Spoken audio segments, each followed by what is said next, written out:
Media మిత్రులకు మరి ఇక్కడ నాతో వచ్చినప్పుడు నాయకులకు మరి అందరికీ నమస్కారాలు. ఇక్కడ జరిగినటువంటి సమస్య ఏంటంటే మనకి పంపిణీ ఉపయోగించడం గురించి మనం సమస్యను ఒక 2-3 years నుంచి కూడా దాన్ని సాల్వ్ చేయలేని పక్షంలో మనం ఇక్కడ మీటింగ్ పెట్టుకోవడం జరుగుతుంది. ప్రజల సమస్యను తీర్చడానికి అధికారులను కూడా ఎవరు కూడా దీన్ని దుర్వినియోగం పరుస్తున్నారనే ఉద్దేశంతో మీ ద్వారా తెలియజేయాలని నేను కూడా ఏంటంటే విషయం అది 30 డివిజన్లో గోల్పాఠశాలకు సంబంధించిన సమస్యలలో అక్రమ కట్టడాలు కానీ అవినీతి పరంగా జరిగినటువంటి పనులు కానీ అక్కడెక్కడ కూడా మనకి నీట్నెస్గా పని లేకుండా ఎక్కడ పనులు అక్కడ కంప్లీట్ కాకుండానే దాని మీద అధికంగా వాళ్ళు పెత్తనాలు చేసుకుంటూ ఎవరికి వాళ్ళు ముందుకు వచ్చేసినా కూడా అక్కడ ఉన్నటువంటి స్థానిక కార్పొరేటర్ కానీ వాళ్ళకి సంబంధించిన వ్యక్తులు కానీ ఎవరు కూడా దాని గురించి చర్చించకుండా జనాల్లోకి తీసుకెళ్ళడమే తప్ప అధికారికంగా మేము ఏ ప్రయత్నం చేసినా కానీ దాని గురించి పని జరగట్లేదు. అది ఎవరికి వివరించినా కూడా దాన్ని చెప్పడానికే సరిపోతుంది తప్ప దాని వివరణ దగ్గరికి చేరలేదనే విషయంతో మరి ఇది మీడియా ద్వారా మేము తెలియజేయవలసినాము. మనకి గతంలో జరిగినటువంటి ప్రభుత్వంలో జరిగిన అక్రమ కట్టడాలు అంటేనే అది దాదాపు చాలా వరకు మోసపోయారు జనాలు కూడా. ఏంటంటే వ్యక్తిగతంగా వాళ్ళు చేశారే తప్ప అక్కడ పనులు జనాల కోసం అభివృద్ధి కోసం చేసిన పనులు కావాలి. ఇప్పటికైనా వాళ్ళు మాకు స్పందించి మేము ఇచ్చినటువంటి గతంలో మాజీ మంత్రి గారైన పోవడాలు అండదండలతో చేసిన అక్రమాలకి అడ్డుకట్ట కట్టి ఇప్పుడు వచ్చిన మంత్రి గారు కూడా మేము లెటర్ ఇవ్వడం జరిగింది. వారు కూడా తక్షణమే స్పందించి దాని తగు చర్య తీసుకుని వాళ్ళకి న్యాయం చెప్పినా కూడా వాళ్ళు ఏ పార్టీ కూడా అధికారులు మాకు వచ్చి మాకు అక్కడ ఏం జరిగింది ఏం పోయిందనే విషయాలు కూడా వాళ్ళు ప్రశ్న చేయలేదు, చేయడానికి కూడా ఇంతవరకు రాలేదు. ఆ ఫీల్డ్ మీద కూడా వచ్చి అసలు ఏం జరిగింది అనేది కూడా చూడలేదు. ఏ కాటికి మేము పంపిస్తున్నామమ్మా ఎంక్వైరీ చేస్తాం తప్ప చేసింది లేదు, మాకు ఇచ్చింది కూడా లేదు. కాబట్టి మాకు తగు న్యాయం జరగాలనే దానికోసమే మేము పలుమార్లు మంత్రి గారిని కలిసినా కూడా వెళ్ళండి పంపించండి వాళ్ళకి న్యాయం చేయండి అని కూడా ప్రజలకు మాత్రం వాళ్ళు ఇక్కడి నుంచి మాకు తగు న్యాయం చేయట్లేదు. కాబట్టి వాళ్ళకి అక్కడికి రావడం జరిగింది. మంత్రి గారి ద్వారా కూడా మళ్ళీ ఒకసారి మేము వాళ్ళు గట్టి చర్య తీసుకుని అధికారులను మాకు పంపించి తగు న్యాయం చేయాలని కోరుచున్నాం. మీడియా మిత్రులందరికీ నమస్కారం అండి. మాది ఖమ్మం పంపింగ్ రోడ్డు సుందరయ్య అండి. ఈ ఖమ్మం నగరంలో అండర్ గ్రౌండ్ పైప్ లైన్ వేయటం మీ అందరికీ తెలిసిందే. అదే ప్రకారంగా మా ఇళ్ళ ఎదురంగా ఉన్నటువంటి గోడపాడు జాలం మీద ఉన్నటువంటి అక్రమ కట్టడాలను గుర్తించి ఆ కట్టడాలకు సర్వే చేసి వాళ్ళకందరికీ వెలుగుమట్టలో ప్లాట్ ఏర్పాటు చేశారండి. ఇది మొత్తం ఇది జరిగింది మొత్తం కార్పొరేషన్ ఎలక్షన్లకు ముందండి. కార్పొరేషన్ ఎలక్షన్లు జరిగిన తర్వాత కొత్తగా వచ్చినటువంటి కార్పొరేటరు ముక్కాల కమలమ్మ గారు ఆమె ఇంటి నుంచి బయటికి వెళ్ళరు. ఆమె కొడుకు ఒక్కడే నేనే అసలైన కార్పొరేటర్ అనే ధోరణితో అధికార పార్టీ యొక్క అండదండంతో డివిజన్లో అరాచకాలు చేసేటువంటి వాడు. పైప్ లైన్ పనులు వచ్చేటప్పటికి గత ప్రభుత్వం వాళ్ళ ప్రభుత్వంలోనే వాళ్ళ సర్వే చేసినటువంటి స్థలాన్ని వదిలిపెట్టేసి మా ఇళ్ల ముందున్న రోడ్డుని పగలగొట్టించారండి. దానికి కూడా మేము అభ్యంతరం చెప్పలేదు. దానిలో వచ్చినటువంటి బండాలని బాంబులు పెట్టి భారీ బ్లాస్టింగ్ చేయాలని ప్రయత్నం చేసినప్పుడు మేము నగరంలో ఉన్నటువంటి అధికారులందరి దగ్గరికి వెళ్ళినాము.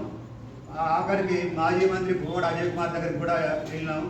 ఎవరి దగ్గరికి పోయినా కూడా మాకు ఎవరు సహాయం చేయలేదు, న్యాయం చేయలేదు.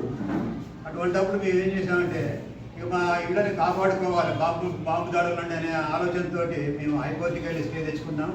స్టే తెచ్చుకున్న తర్వాత ఏదైతే తవ్వారో దాన్ని బూడిపేశారు. తాత్కాలికంగా పనులను ఆఫ్ చేశారు అంతే. అయితే మేము స్టే తెచ్చుకున్నాం, వీళ్ళు మాకు వ్యతిరేకంగా స్టే తెస్తారా అనే అహంకారంతో ముక్కాల రాజేష్ మళ్ళా 10 నెలల తర్వాత అదే రోడ్డుని పగలగొట్టాడు.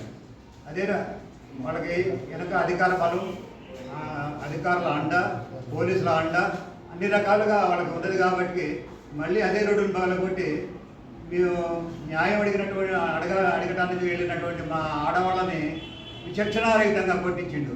అది పోలీసుల ముందు పోలీసుల సాక్షిగా వీళ్ళంతా ఉండగానే గొళ్ళపోట ఆక్రమణదారులైన నివసించేటువంటి ఆడవాళ్ళని తీసుకొచ్చి విచక్షణారహితంగా కొట్టించిండు. ఇది ఎట్లంటే గతంలో నవాబుల కాలంలో రజాకారుల కింద దాడులు చేసినాడు. ఆ విధంగా దాడులు చేసి బట్టలు చింపటం, పోయటం రకరకాలుగా హింసించింది. ఆఖరికి మెడల్లో ఉన్న బంగారాన్ని కూడా గుంజుకున్నారు వాళ్ళు. ఆ విధంగా జరిగిన తర్వాత కూడా మేము పోలీస్ స్టేషన్కి వెళ్ళి కంప్లైంట్ చేసాం. పోలీసులు ఎవరు పట్టించుకోలేదు ఆ రోజుల్లో. అయితే వారికి అధికార పార్టీ అండతోటి ఇక స్టే మాకు హైకోర్టు నుంచి స్టే ఆర్డర్ ఉన్నా కూడా హైకోర్టుకి వచ్చినటువంటి దసరా సెలవులను ఉపయోగించుకునే వాళ్ళు ఇక పోలీస్ బలగాలను దింపేసి బాంబుదాడులు చేశారు. వాళ్ళు ఫేక్ డాక్యుమెంట్స్ తీసుకొచ్చారు. మాకు ఇక్కడ మా పర్మిషన్ ఉన్నది అనేటటువంటి ఒక ఫేక్ డాక్యుమెంట్స్ తీసుకొచ్చి పోలీస్ కమిషనర్ గారు ఇచ్చారని చెప్పేసి చెప్తున్నటువంటి డాక్యుమెంట్ ఫేక్ డాక్యుమెంట్ అది.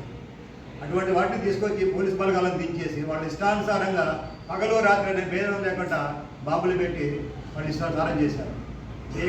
చేయటమే ఇదంతా చేస్తున్నప్పుడు నాకు అనుమానం వచ్చి మేము ఒక విచారణ చేస్తే ఏంటంటే ఇప్పుడు ఎక్కడైతే ఈ సర్వే జరిగి వీళ్ళకి ప్లాట్లు వచ్చినాయో ఆ ప్లాట్లు మొత్తం ముక్కల రాజేష్ ఎంఆర్ఓ వాళ్ళతోటి మొత్తం అమ్ముకున్నాడని తెలిసింది మాకు. అందువల్ల ఏ కాడికి రోడ్డు పైన పైప్ లైన్ పనులు చేయాలనే ఆలోచనతో చేసి ఇక మేము ముందుకు వెళ్ళకుండా ఎటువంటి ఏది విచారణ చేయకుండా మా మీద అక్రమ కేసులు బనాయించడం, దాడులు చేయించడం, రకరకాలుగా చేసిండు. ఆఖరికి మా మీద ఎదురుగా ఉన్నటువంటి ఆ గోడపాటు ఛానల్ మీద ఉన్నటువంటి వాటితోటి ఎస్సీ/ఎస్టీ కమిషన్ తోటి ఎస్సీ/ఎస్టీ కేసు కూడా పెట్టించాడు. అదే కాకుండా అధికారులతో మమ్మల్ని వేధించాడు. ఈ విధంగా రకరకాలుగా చేశాడు. ఆఖరికి గవర్నమెంట్ మారిన తర్వాత కూడా మా మీద దాడులు చేశారు. ఆఖరికి ఈ విషయాన్ని తుమ్మల నాగేశ్వరరావు గారి దృష్టికి తీసుకెళ్ళాం. వ్యవసాయ శాఖ మంత్రి అయిన తుమ్మల నాగేశ్వరరావు గారి దృష్టికి తీసుకెళ్తే వారు మా మీద కొద్దిగా దయతోటి దీన్ని విచారణ చేయమని చెప్పేసి కలెక్టర్ గారు అప్పుడు ఉన్న కలెక్టర్ గారు బీబీ గౌతమ్ గారికి లెటర్ రాశారు. మీరు రాసిన లెటర్ మీద సంతకం పెట్టి దీన్ని విచారణ చేయమని చెప్పేసి చెప్తే మేము తీసుకెళ్ళి కలెక్టర్ గారికి ఇస్తే ఆ దరఖాస్తుని ఎటువంటి విచారణ చేయకుండా పక్కబడేశాడు. ఆ తర్వాత కూడా మేము తర్వాత వచ్చినటువంటి కలెక్టర్ గారు, మున్సిపల్ కమిషనర్ గారికి కూడా మేము ఎన్నోసార్లు దరఖాస్తులు చేశామండి. ఇంతవరకు ఏ అధికారి కూడా ఎటువంటి విచారణలు జరగలేదు. ఈ రోజు వరకు కూడా మేము ఆఫీసుల చుట్టూ తిరుగుతూనే ఉన్నాం తప్ప మాకు ఎటువంటి న్యాయం జరగలేదు.